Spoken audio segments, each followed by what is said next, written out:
Shalom and welcome to Editor's Note. I'm Yair Pinto, and together, as always, with me in the studio is TV7 Israel Editor-in-Chief Jonathan Hassin. How are you doing today? Very well, thank you. It's a blessing to be here as usual.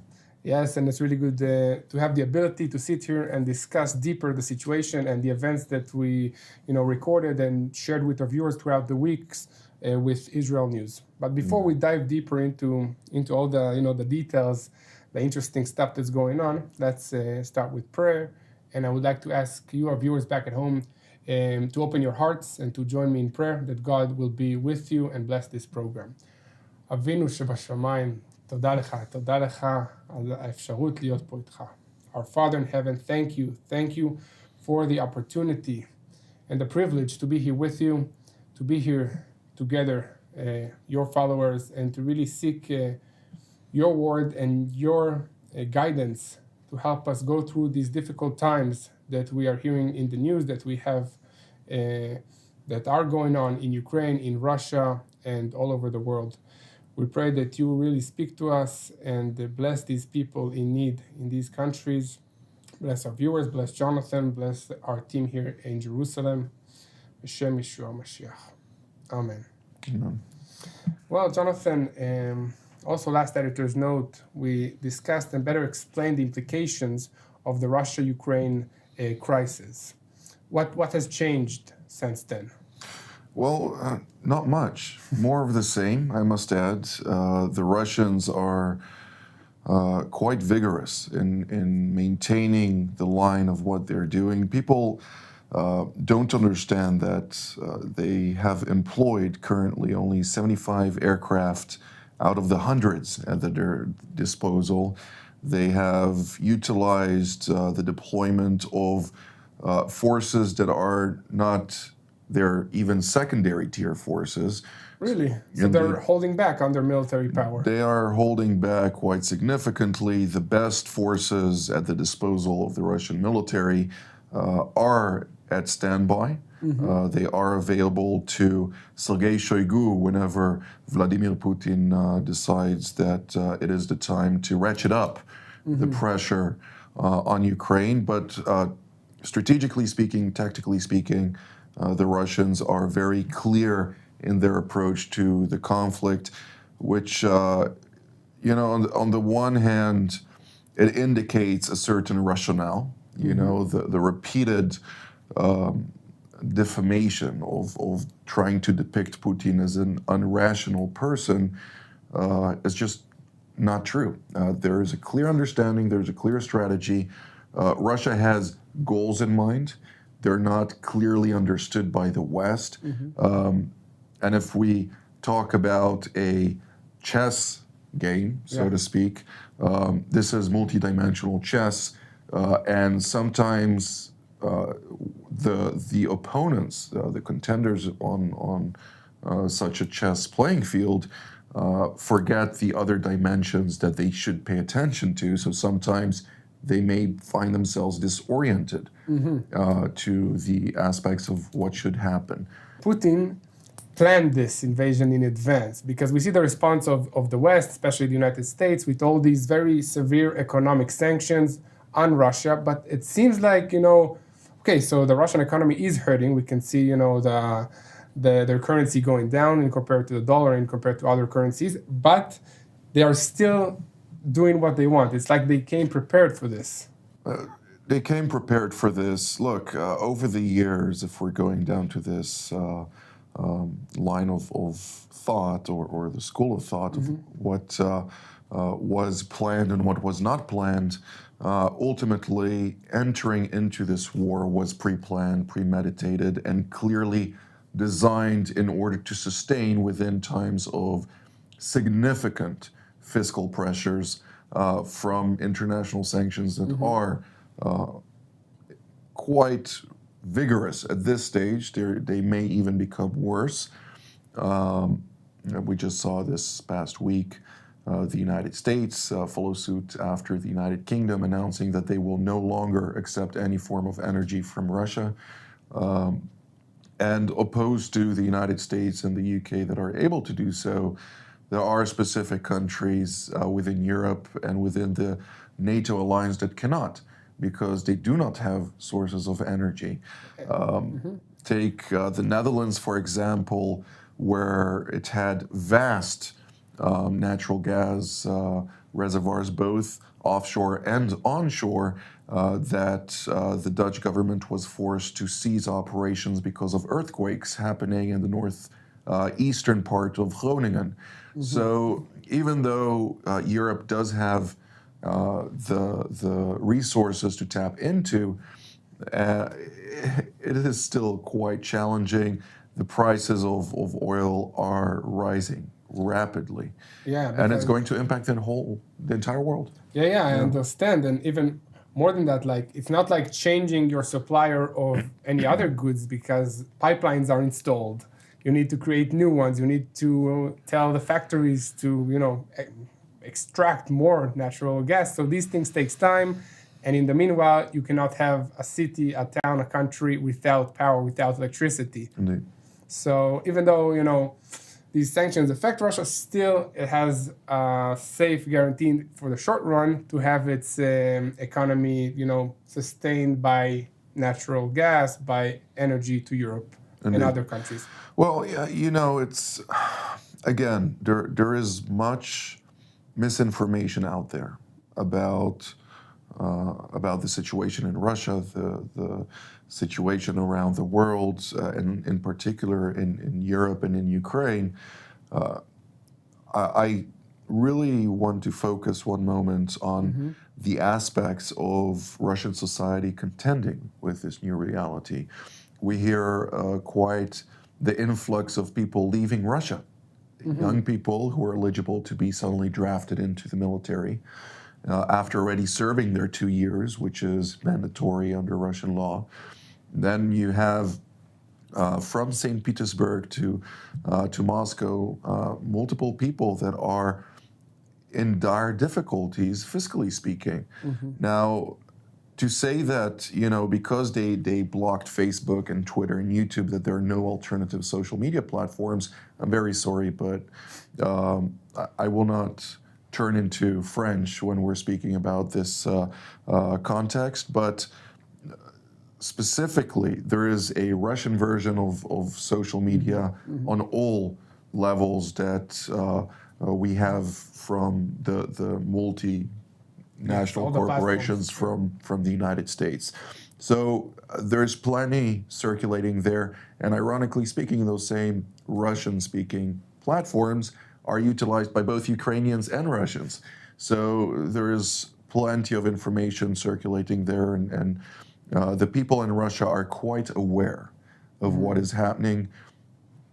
It doesn't mean that there is no crackdown against opposition directed at the government. Such a crackdown, by the way, will occur in any country around the world at times of war for national security reasons, of course, within certain levels. But if you'll have now mass demonstrations during times of war that will threaten the government, there are countries, including Canada, for instance, that sought to utilize such a law because of protests against the government's decisions and implementations regarding to COVID, which is quite undemocratic in my perspective, and should be vigorously challenged in courts of law against the decision-making of the government. But we leave this one moment to the side.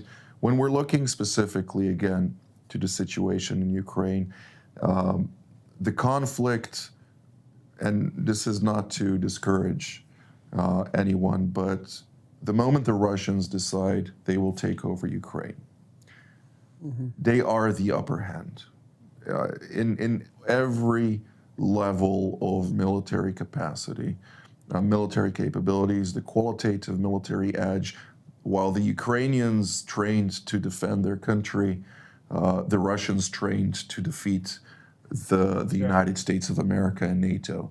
This is a complete different playing ball field. Game, yeah. And if you're just talking about the United States, NATO, is this war about to change the world order as we know it? The power struggle between the West and the East? So I always go back to the meeting that occurred in Alaska in January of 2021 when Wang Yi told the foreign minister and state counselor of China told Antony Blinken point blank, we're peer nations and we're starting the competition right now. The moment the United States acknowledged or did not dispute that claim, putting it under the carpet, which may have had different consequences, they actually acquiesced and recognized the fact that there is strategic competition and have been posturing their entire military to contend with the Chinese question and this strategic power competition. If you listen to CENTCOM Commander General McKenzie, who already is heading out of his post, he's going to be replaced quite soon. The references that were made time and again towards the Russians with regard to their military, with regard to their economy, with regard to their posture in multiple areas and capability or ability to sustain such a posture, it truly indicated some kind of, in Hebrew we call it a zilzul, Yes. which is they look down upon the Russians as a has-been empire which cannot deal right now, even in the easiest circumstances. Unfortunately, from military terms, at least from what I learned over the years, don't ever underestimate anyone, regardless of their size or their capability. The Russians do not underestimate the Ukrainians. And the Ukrainians most definitely do not underestimate the Russians and are quite familiar that with current realities that unless NATO intervenes, they have no chance. They have no chance. So you think that this is a play by Putin to put Russia back on the map of this new world order that is formulating with the East and the West, China? You know, last Friday, last Friday, we had Powers in Play, which I encourage all of our viewers at home, watch Powers in Play. It provides so much insight.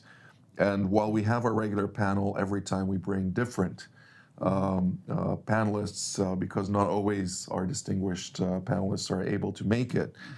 Nonetheless, we had the opportunity to have a Deputy National Security Advisor who served in the past, an equivalent, so to speak, of Eran Lerman, who couldn't make it last Friday, partake in that panel, even though his opinions are much more Western-oriented. So you need always to notice that every individual has his own orientation to the way he sees the best path towards the goals that may be very alike in all institutionalized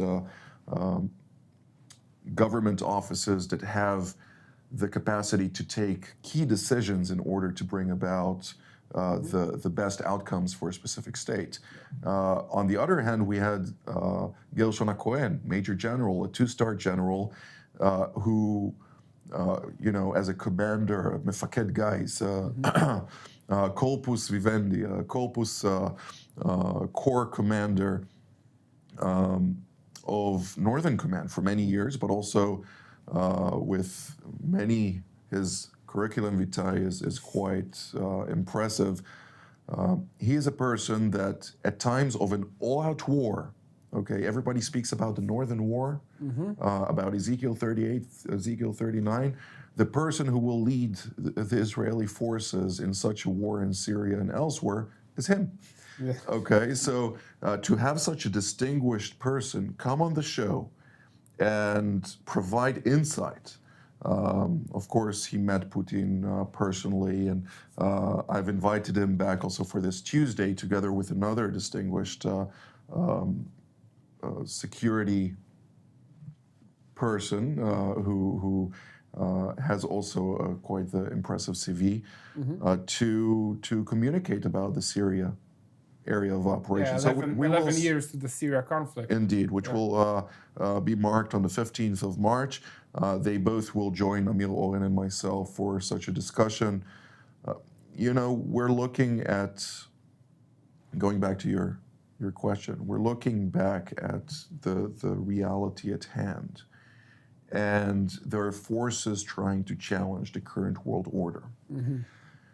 Now, of course, when we hear world order, we immediately think about, the biblical perspective, new world government, and so on and so forth. There are always going to be challenges to the hegemon, to the Rome of each century, okay? And currently, the Rome of the 21st century is the United States of America.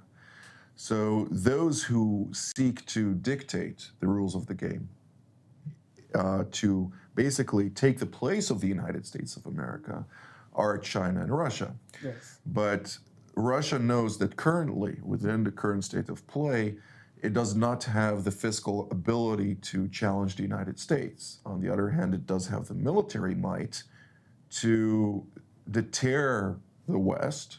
When I speak about the United States without Europe is nothing, and Europe without the United States is nothing. But they are not willing to enter a world war, not for Ukraine and not for anyone who is not an ally. Okay? And this is something that we really need to understand. So when we're looking at this reality and we understand the position in which Russia is able to deter, it's able to invade Ukraine, it's able to invade potentially Moldova or Poland? Poland is a NATO member state. So for Poland, Article 5 of NATO's Article 5 of its constitution will be activated, and that means that the United States and all of Europe will attack Russia. And then there is the mechanism, MAD, M-A-D, which means mutually assured destruction. Again, going back to Putin's rationale, Putin will not start a world war because he knows that if that is the case, there is an obligation of the United States to activate MAD, which basically means to destroy Russia altogether. And this would, of course, cause a nuclear war between Russia and the United States and the West in general. Today, there are enough projectiles to be able to intercept much of this nuclear capacity from the get-go. So ultimately, even if nuclear weapons would be fired, they would be initially intercepted while aircraft would then, or a combined operation would take out all of the other nuclear capabilities on the Russian side. I don't know what the Russians have in store from the other side. I wasn't exposed to glimpses of their strategy from that perspective. Yeah, I understand. But going back to the Russia-Ukraine conflict, and we always say in this program and in all of our programs that everything is connected. Okay? So how is the Russia-Ukraine conflict affecting the Iran nuclear deal? And then we'll go how it affects Israel. Well, the talks are taking place in Vienna.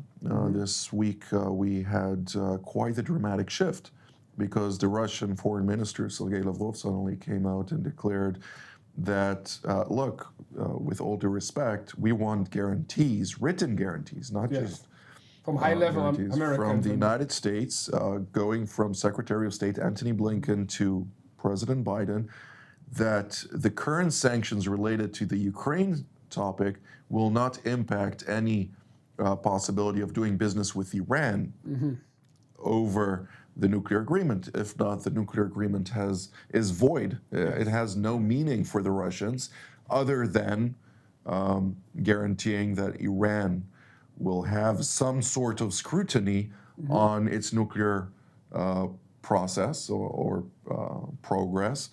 And even though this watered-down version doesn't really provide much scrutiny, okay, currently the international community is flying blind when we're talking about Iran's nuclear program. Now, I'm not worried about this piece of document. I'm worried, and this concern has also spiritual implications. Okay, I'm concerned about the lack of Western society, or the unwillingness of Western society to even deliberate the word of actual sacrifice. Sacrifice is the key word, the key definition that drives nations to be able to walk away from the table when we're negotiated about vital decision making with possibly dire consequences, consequences that have to do with lives. And when we're talking about the war in Afghanistan, when we're talking about the pullout of Afghanistan and what it basically meant, it signaled basically to Russia and China that we're not ready to sacrifice anymore, not for third-party nations, and we don't want to partake in that. Now, obviously, the inability to sacrifice, or the unwillingness to sacrifice for the single most important word that drives Western society, which is liberty, liberalism, or personal rights of each individual under a construct of laws, is also it projects to the faith-based communities, to the religious communities, because ultimately, if you cannot identify with the word sacrifice, how can you identify with the sacrifice of Christ for the people? It's just impossible, you know? So while Russia says basically to the Chinese, going back also to the point that we made earlier, when the Russians acted, they already prepared everything from diminishing the national debt, acquiring significant amounts of solid, of gold, of diamonds, of all kind of various precious commodities that are worth finance, that which are not affected by the currency, overly diversifying to the Russian currency, to to the Chinese currency, to other various currencies around the world, other than the U.S. dollar and the euro, or the Canadian dollar, or Australian Western dollar. currencies, yes. Anything to do with that, they started to extract quite for some time. Now, Russia is basically telling the Chinese, look, we are willing to sacrifice our fiscal capabilities currently in order to make that shift into a new world order where you will be the dominant fiscal force, and we will guarantee security and provide security arrangements within a world post U.S. dominance. I see. So they're seeking this bipolar reality where there's not one world order where every nation is working within a context of cooperating and under America's Western umbrella, but there's going to be now two world orders, and each one is going to play out its own interests with its own vessel state, so to speak. Of course, some may call them partners, others may call them vessel state, but they will be committed to a certain diagram within that context. Wow. Okay. Well, I think that we really need to pray into this, because God has the answers for this very complicated and big situation. As I always say, God is in control. But we need to pray also that our leaders and the leaders of the major nations that impact us, including the United States, Germany, France, Britain, that they will reevaluate the understanding that sacrifice for liberty is vital. And the moment they understand that sacrifice for liberty is vital, they will also comprehend that sacrifice for salvation is even more so. Yeah, it is a biblical principle, okay? Indeed. Like, put everything on the cross and follow me. Okay, that's how you get eternal life with Jesus. But we don't have much time, so would like to take it back to Israel. Okay, Israel has been involved in trying to mediate between Russia, Ukraine. Also, lots of refugees are about to enter Israel from Ukraine. So if you can maybe a few points on this, and then some prayer points for our viewers. Israel is very hesitant about the refugees. There are about estimates of 5,000 who are beyond what Israel is already willing to take on a regular basis, no time of war, so to speak. Ukraine and Israel, it's quite intriguing because also Ukraine and also Russia don't need visas to come into Israel, and both Ukrainians and Russians who are impacted by this situation are fleeing to Israel. So we suddenly have an influx of both Russians and Ukrainians coming to Israel. But Israel is a partner to the talks because of its relations with both Kyiv and Moscow. However, the deconfliction mechanism that we're speaking about for Syria is not going to be impacted. The situation between Russia and Israel is not going to be impacted unless the energy offshore reservoirs of Israel will suddenly provide an alternative to Russian energy sources as being the sole, not the sole supplier, of course, we have Northern Africa, or something, yeah. But a significant supplier of Europe, the major supplier of Germany. If Israel becomes an alternative, it suddenly takes away Russian leverage, and then we may see a development that cause significant problems for Israel in the future and may indeed trigger some challenges and tensions on its northern front, something that Israel very much seeks to avoid. I see. Thank you, Jonathan. Well, this is all the time that we have for today. And thank you, our viewers. Please pray for these topics, for the situation, and we'll see you next time for another episode of Editor's Note.